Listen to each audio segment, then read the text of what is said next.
Welcome to point decoded. మనం చూస్తున్నాం ఇప్పుడు బ్రాండ్కి సంబంధించిన డిస్కషన్ ఏపీలో చాలా విరివిగా జరుగుతుంది.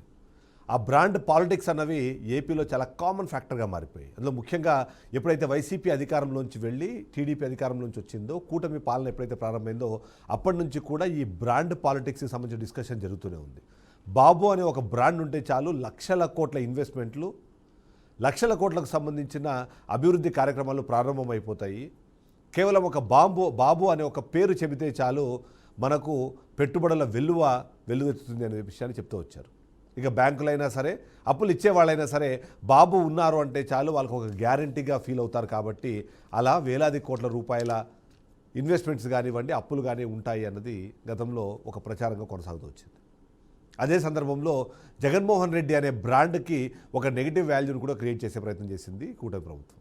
అందులో ముఖ్యంగా ఆర్థిక విధ్వంసము, ఆర్థిక క్రమశిక్షణ లేకుండా రాష్ట్రాన్ని తిరోగమనం పాల్చేసిన ప్రభుత్వంగా టీడీపీ ఎప్పటికప్పుడు చెబుతున్నాడు. అదే సందర్భంలో వైసీపీ కూడా తమదైన బ్రాండ్తో ఒక మాటని చెప్పే ప్రయత్నం చేస్తుంది.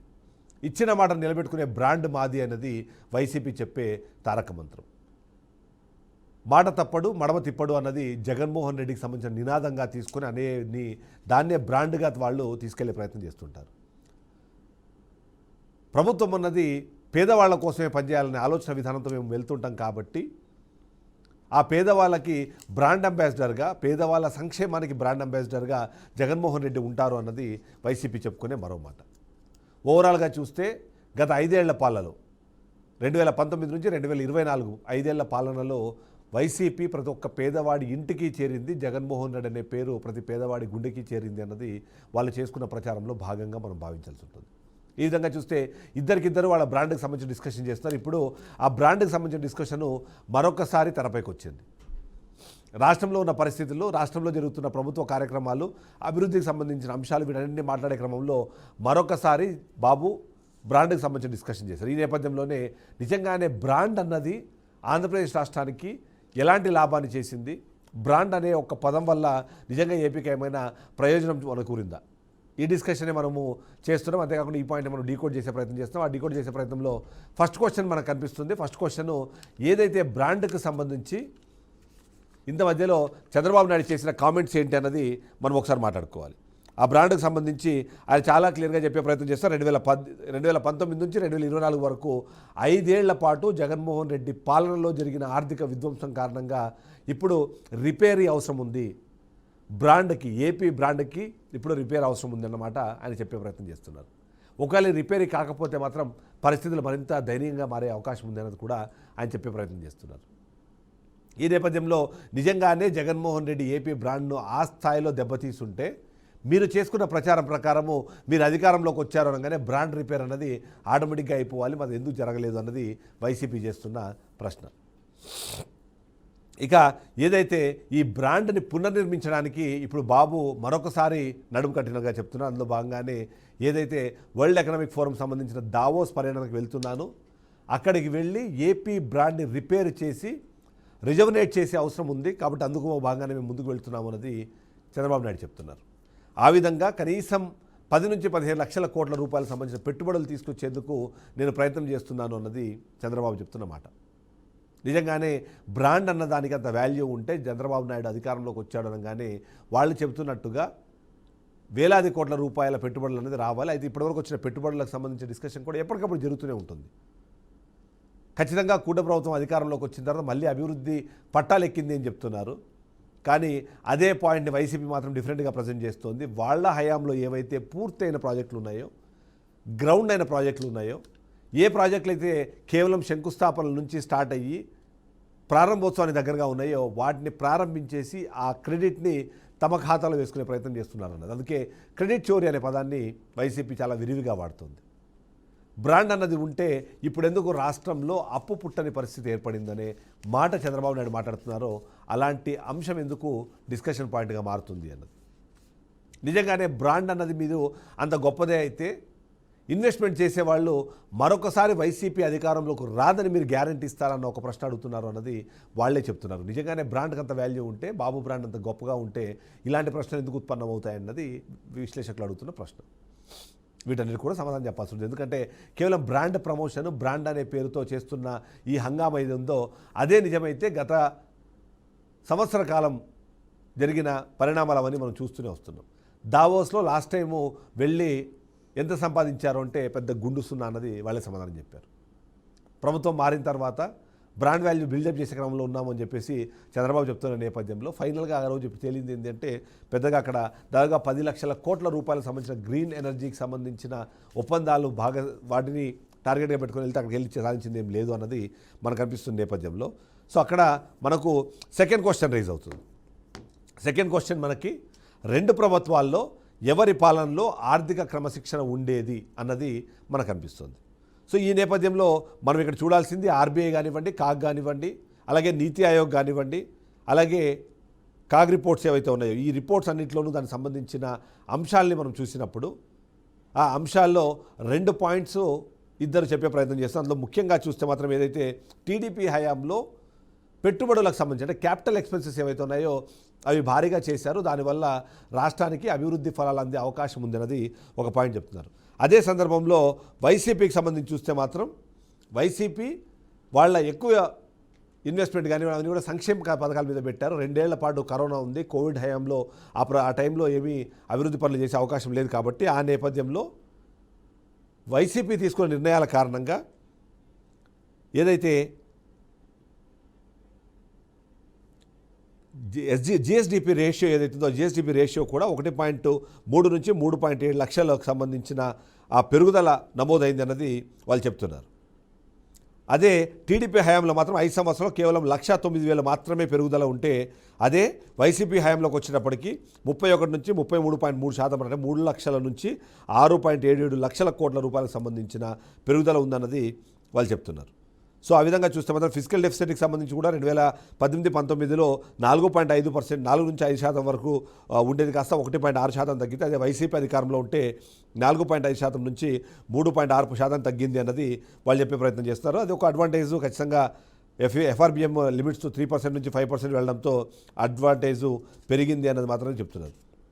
ఇక క్యాపిటల్ ఎక్స్పెన్సెస్ సంబంధించి చూసినప్పుడు కూడా టీడీపీ హయాంలో మొత్తంగా చేసిన రుణాల్లో 59% క్యాపిటల్ ఎక్స్పెన్సెస్గా వాడితే అది కేవలం 22% మాత్రమే వైఎస్ఆర్సీపీ హయాంలో ఉన్నదన్నది మనకి నెంబర్స్ చెప్పే ప్రయత్నం చేస్తున్నారు. ఇక ఈ నేపథ్యంలోనే ఏదైతే బ్రాండ్ వాల్యూకి సంబంధించిన డిస్కషన్ జరుగుతుందో ఆ డిస్కషన్ సంబంధించిన అంశాలు తెరపైకి వచ్చేటప్పుడు మరొక పాయింట్, నిన్న వైసీపీ అధినేత జగన్మోహన్ రెడ్డి ఒక ప్రెస్ మీట్ పెట్టారు. ఆ ప్రెస్ మీట్లో మొత్తంగా ఏవైతే చంద్రబాబు నాయుడు మాట్లాడారో ప్రతి ఒక్కటి కూడా అబద్ధం అని చెప్పే ప్రయత్నం చేశారు. ఏదైతే జీడీపీకి సంబంధించిన కాంట్రిబ్యూషన్ వైసీపీ హయాంలో ఎలా ఉండేది, టీడీపీ హయాంలో ఎలా ఉండేదని. వైసీపీ హయాంలో 2019 నుంచి 2024 వరకు యావరేజ్గా చూస్తే 4.78% కేంద్ర ఏదైతే జాతీయ జీడీపీతో పోలిస్తే రాష్ట్ర జీడీపీ అనేది 4.8% ఉండేది. అదే టీడీపీ హయాంలో కేవలం అది 4.45% మాత్రమే అన్న విషయాన్ని చెప్పే ప్రయత్నం చేస్తున్నారు. ఇక పర్ క్యాపిటల్ ఇన్కమ్ సంబంధించి కూడా టీడీపీ అధికారంలో ఉన్నప్పుడు 18వ పొజిషన్లో ఉండేది, కానీ అదే వైసీపీ హయాంలో మాత్రం అది 15వ పొజిషన్కి పెరిగింది. తద్వారా అడ్వాంటేజ్ క్రియేట్ అయింది అనేది చెప్పే ప్రయత్నం చేస్తున్నారు. ఇక చంద్రబాబు నాయుడు చెప్పిన దాని ప్రకారం చూస్తే కూడా అప్పులకు సంబంధించిన నిష్పత్తి కానివ్వండి, క్యాపిటల్ ఎక్స్పెన్సెస్ సంబంధించింది కూడా మొత్తం అబద్ధాలే ఆయన చెప్పారు అనే పాయింట్ చెప్పే ప్రయత్నం చేశారు. సో ఈ నేపథ్యంలో మనకి థర్డ్ క్వశ్చన్ రైజ్ అవుతుంది. థర్డ్ క్వశ్చన్ ఖచ్చితంగా ఏదైతే ఈ 2 ప్రభుత్వాల్లో థర్డ్ క్వశ్చన్ మనం ఒకసారి చూద్దాం.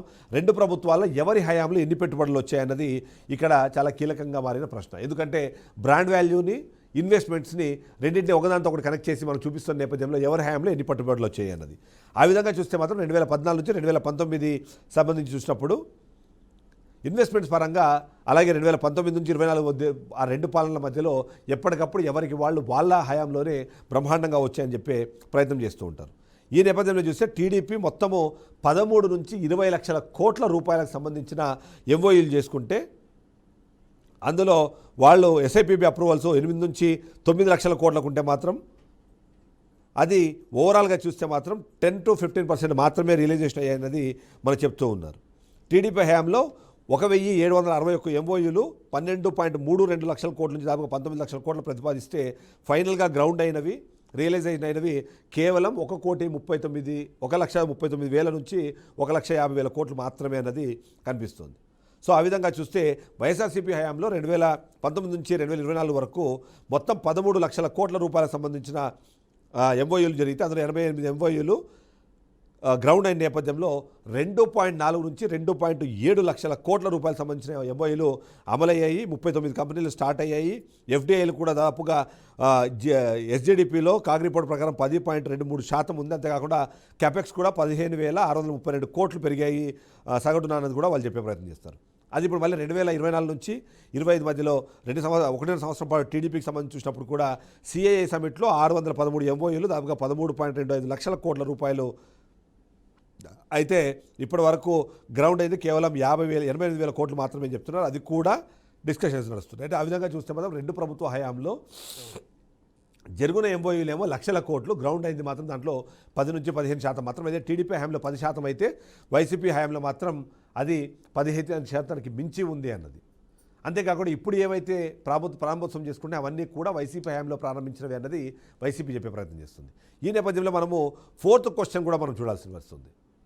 ఆ 4th క్వశ్చన్ ఏంటంటే, ఏదైతే ఈ బ్రాండ్ వాల్యూకి సంబంధించి జరుగుతున్న డిస్కషన్ ద్వారా రాష్ట్ర ప్రజలకి ఏంటి, దీనివల్ల ఏమైనా లాభం ఉందా, ఉపయోగంగా ఉందా అన్నది మనం మాట్లాడుకోవాలి. ఖచ్చితంగా బ్రాండ్ వాల్యూ అన్నది కానివ్వండి, లేకపోతే ఎవరు ఆ రాష్ట్రాన్ని పరిపాలిస్తున్నారు, ఆయన విజన్ ఏంటి, ఆయన ఆలోచన విధానం ఏంటి, తద్వారా ఈ స్పెసిఫిక్ కంపెనీస్కి వచ్చే లాభాలు ఏంటి అన్నది ఖచ్చితంగా చూసుకుంటారు. లాంగ్ టర్మ్లోకి వెళ్ళినప్పుడు వాడిని ఎంత సస్టైనబిలిటీ ఉంటుందన్న పాయింట్ కూడా ఖచ్చితంగా గమనిస్తారు. అందులో భాగంగా చూస్తే మాత్రం చంద్రబాబు నాయుడు ఖచ్చితంగా ఇన్వెస్ట్మెంట్లకు కానివ్వండి, ఈ డెవలప్మెంట్కి సంబంధించిన పాజిటివ్ సైన్లో ఆయన వెళ్తారు. వేలాది కోట్ల రూపాయల రాబడులు, పెట్టుబడులు, దానికి సంబంధించిన రాయితీలు అన్నవి తను ఇస్తూ పోతుంటారు అన్నది. అదే సందర్భంలో జగన్మోహన్ రెడ్డి వస్తే మాత్రము జగన్మోహన్ రెడ్డి కాస్త లాజికల్గా ఉంటారు. కొద్దిగా టెక్నికల్గా ఆ డబ్బులకు సంబంధించి కానివ్వండి, ఇచ్చే పెట్టుబడులు రాయితీలు కానివ్వండి కాస్త డిఫరెంట్గా ఉంటాయనే మాట ఉంటుంది. సో ఆ నేపథ్యంలో చూసినప్పుడు చంద్రబాబు నాయుడు ఏదైతే బ్రాండ్ వాల్యూని ప్రమోట్ చేసుకోవడం ద్వారా లేదా రాష్ట్రాన్ని ప్రమోట్ చేయడం ద్వారా వేరే ప్రాంతాల నుంచి తీసుకొచ్చే ప్రయత్నం ఎక్కువ చేస్తారన్నది అయితే మనకు అర్థమవుతుంది. ఆ విధంగా ఈ అంశంలో మాత్రం ఖచ్చితంగా చంద్రబాబు నాయుడు కాస్త ముందంజలో ఉన్నారు అన్న మాట అయితే మనకు వినిపిస్తుంటుంది. అదే సందర్భంలో జగన్మోహన్ రెడ్డి మాత్రం పేదలకు అనుకూలంగా మారుతారు, పేదలకు అనుకూలంగా వాళ్ళకి హెల్ప్ అయ్యేలాగా సంక్షేమ పథకాలు ఇస్తారు. అదే సందర్భంలో ఏవైతే పెట్టుబడులకు సంబంధించిన వాటిలో రాష్ట్ర ప్రభుత్వానికి సంబంధించిన పెట్టుబడులను ఎక్కువ చేస్తూ ఉంటారు, బయట నుంచి వచ్చే వాళ్ళని పిలుస్తూనే. ఎందుకంటే ఆయన చెప్తున్న దాని ప్రకారము ఏది ఇండియన్ ఆయిల్కి సంబంధించిన బీపీసీఎల్కి సంబంధించిన పెట్టుబడులు కానివ్వండి, ఇప్పుడు మాట్లాడుకుంటున్న అదాని డేటా సెంటర్కి సంబంధించిన ఇవన్నీ కూడా ఆయన హయాంలో వచ్చిన పెట్టుబడులు కానీ వాళ్ళు చెప్పే ప్రయత్నం చేస్తుంటారు. సో ఓవరాల్గా చూస్తే బ్రాండ్ పాలిటిక్స్ అన్నవి ప్రజలకు ఖచ్చితంగా మంచి చేస్తాయి. ఆ బ్రాండ్ వల్ల వచ్చే పెట్టుబడులు కానివ్వండి, దానివల్ల జరిగే అభివృద్ధి కానివ్వండి, తద్వారా ఉత్పన్నమయ్యే ఏదైతే ఉపాధి అవకాశాలు, అలాగే ఉద్యోగ అవకాశాలు, దాని ద్వారా పెరిగే జీడిపి, దాని ద్వారా పెరిగే పర్ క్యాపిటల్ ఇన్కమ్, ఇవన్నీ కూడా రాష్ట్రానికి ప్లస్ పాయింట్గానే మారే అవకాశం ఉంటుంది. కాబట్టి ఇది ఖచ్చితంగా పాజిటివ్ పాయింట్గానే మనం చూడాల్సి ఉంటుంది. పాజిటివ్గానే దాన్ని సెన్స్ చేయాల్సిన అవసరం కూడా ఉంటుంది.